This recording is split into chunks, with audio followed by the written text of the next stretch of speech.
Hi guys, ഇന്നും ഞാനൊരു recipe ആയിട്ടാണ് വന്നിരിക്കുന്നത്. ചിക്കൻ അച്ചാർ. അതിന് വേണ്ടി നമ്മൾ കുറച്ച് ചിക്കൻ എടുത്തിട്ടുണ്ട് കേട്ടോ. അതൊരു കുഞ്ഞു കുഞ്ഞു പീസായിട്ട് നമുക്കിതുപോലെ ബൗളിലാക്കി വെക്കാം. പിന്നെ ഇതിലേക്ക് വേണ്ടത് ഇഞ്ചി വേണം, പച്ചമുളക് വേണം, വെളുത്തുള്ളി വേണം.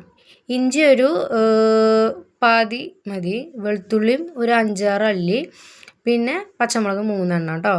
3 പച്ചമുളക് ഇതുപോലെ കുഞ്ഞാക്കി അരിഞ്ഞാൽ മതി. അധികം എരിവ് വേണ്ട, കാരണം നമ്മൾ ഓൾറെഡി മുളക് പൊടിയൊക്കെ ഇടണുണ്ടല്ലോ. അപ്പോൾ ഒരു 3 പച്ചമുളക് മതി കേട്ടോ. ഇഞ്ചിയൊക്കെ ഇതുപോലെ നീളത്തിൽ തന്നെ അരിഞ്ഞണേ. പിന്നെ നമുക്ക് ആ ചിക്കനിലേക്ക് മാഗ്നേഷൻ ഉണ്ട്. ഒരു ചെറിയൊരു മാഗ്നേഷനുള്ളൂ. അതെന്ന് വെച്ച് കഴിഞ്ഞാൽ ഒരു 1/4 ടേബിൾ സ്പൂണോളം ഉപ്പ് പൊടി ഇട്ടിട്ട് നന്നായിട്ട് മിക്സ് ചെയ്യുക. പിന്നെ ഒരു 1/4 ടേബിൾ സ്പൂണോളം തന്നെ മഞ്ഞൾപ്പൊടി ഇടുക. ഇത് രണ്ടും മാത്രം കേട്ടോ നമ്മളിപ്പോൾ മാഗ്നേഷൻ ചെയ്ത് വെക്കാൻ വേണ്ടിയിട്ട് ഇടുന്ന മസാല. അപ്പോൾ അത് നന്നായിട്ട് മാഗ്നേറ്റ് ചെയ്ത് വെച്ചിട്ടുണ്ട്. മഞ്ഞൾപ്പൊടിയും 1/4 ടേബിൾ സ്പൂണോളം ഉപ്പ് പൊടിയും ഇട്ടിട്ട് ഞാനിതുപോലെ മാഗ്നേറ്റ് ചെയ്ത് വെച്ചിട്ടുണ്ട് കേട്ടോ.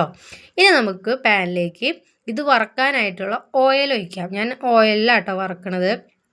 ചിക്കൻ നമുക്ക് ആദ്യം വറക്കണമല്ലോ. അപ്പോൾ അത് ചെറിയ കുട്ടി പീസ് ആയതുകൊണ്ട് തന്നെ വേഗം നമുക്ക് വറുത്ത് കിട്ടും കേട്ടോ. പിന്നെ ചിക്കൻ ഇങ്ങനെ കുഞ്ഞു പീസാകുമ്പോൾ വേഗം തന്നെ വെന്തും കിട്ടും. അപ്പോൾ ഞാനത് കോരി മാറ്റി വെച്ചിട്ടുണ്ട് കേട്ടോ. നമുക്ക് ആ വെളിച്ചെണ്ണ ഓയിൽ ആവശ്യമുണ്ട് കേട്ടോ.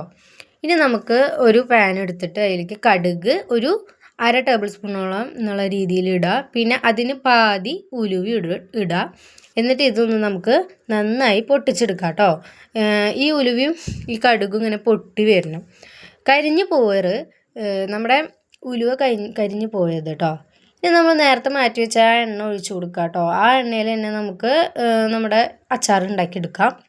അപ്പോൾ എണ്ണ ഒഴിച്ചിട്ട് സാധാരണ നമ്മൾ ചെയ്യണ പോലെ തന്നെ ഇഞ്ചി ഇട്ട് കൊടുക്കുക. ആദ്യം ഇഞ്ചി ഇട്ടിട്ട് നന്നായി മൂത്ത് കഴിഞ്ഞാൽ നമുക്ക് വെളുത്തുള്ളി ഇടണേ. അപ്പോൾ അതുകൊണ്ട് ഇഞ്ചി നന്നായി മൂപ്പിച്ചെടുക്കുക. അത് കഴിഞ്ഞ് കഴിഞ്ഞാൽ നന്നായി മൂത്തതിന് ശേഷം നമുക്ക് വെളുത്തുള്ളി ഇട്ട് കൊടുക്കുക കേട്ടോ. വെളുത്തുള്ളി ഇട്ടിട്ട് നന്നായി മൂപ്പിക്കുക. ഈ വെളുത്തുള്ളിയും ഇഞ്ചിയും നന്നായി മൂത്ത് വരുമ്പോൾ നല്ലൊരു മണമല്ലേ. അപ്പോൾ ആ മണം വരണ വരെ നമുക്ക് ഇത് വെളുത്തുള്ളിയും ഇഞ്ചി നന്നായി മൂപ്പിച്ചെടുക്കാം കേട്ടോ. അപ്പോൾ നമ്മുടെ വെളുത്തുള്ളിയും ഇഞ്ചിയൊക്കെ നന്നായി മൂത്തതാ വരുന്നുണ്ട്. അപ്പോൾ നമുക്കിനി പച്ചമുളകും കറിവേപ്പിലയും ഒരുമിച്ച് ചേർക്കാവേ. അങ്ങനെ പച്ചമുളകിൻ്റെയും പച്ചമണം മാറണം കേട്ടോ. അതുവരെ നമുക്കിതുപോലെ മൂപ്പിച്ചെടുക്കാം. ഈ പച്ചമണം മാറി കഴിഞ്ഞാലാട്ടോ നമ്മുടെ ആ പച്ചമുളകിൻ്റെ എരിവൊക്കെ അതിൽ പിടിക്കുള്ളൂ. ഇനി നമുക്ക് 1/4 ടേബിൾ സ്പൂണോളം എന്ന രീതിയിൽ നമുക്ക് മുളക് പൊടി ഇട്ട് കൊടുക്കാം കേട്ടോ. 1/4 ടേബിൾ സ്പൂണോളം മുളക് പൊടി ഇട്ടിട്ട് നമുക്കിതുപോലെ നന്നായിട്ട് അതിൻ്റെ ആ മൂത്ത മണം വരുന്ന വരെ ഇളക്കി കൊടുക്കുക. പിന്നെ ഞാൻ 1/2 ടേബിൾ സ്പൂണോളം മഞ്ഞൾപ്പൊടി ഇട്ടിട്ടുണ്ട് കേട്ടോ. അത് ഇതുപോലെ മിക്സാക്കി കൊടുക്കുക. നന്നായിട്ട് മിക്സാക്കി കൊടുത്തുകൊണ്ടിരിക്കുക കേട്ടോ. അങ്ങനെ നമ്മുടെ വറുത്ത് വെച്ച ചിക്കനും നമുക്ക് അതിലിട്ട് കൊടുക്കുക. എന്നിട്ട് നന്നായിട്ട് മിക്സ് ചെയ്തെടുക്കുക കേട്ടോ. നന്നായിട്ട് തന്നെ മിക്സ് ചെയ്തെടുക്കണം കേട്ടോ. അല്ലെങ്കിൽ അവിടെയും ഇവിടെയും പിടിക്കാണ്ട് ചിക്കനിൽ നമുക്ക് മസാല പിടിക്കണമല്ലോ. അപ്പോൾ ഇതുപോലെ മസാല ആക്കി ഇടാം. പിന്നെ നമ്മൾ പൊടിച്ച് വെച്ച മസാല ഇല്ലേ, അത് നമുക്ക് അതിലേക്ക് ഇട്ട് കൊടുക്കാം കേട്ടോ. ഉലുവയും കടുകും നമ്മൾ പൊടിച്ചിട്ടുണ്ടായിരുന്നല്ലോ, അത് നമുക്ക് ഇട്ട് കൊടുക്കാം. പിന്നെ ഞാൻ സോർക്ക് ഒഴിച്ചിട്ടുണ്ടായിരുന്നു, അത് ഞാൻ എടുക്കാൻ മറന്നു.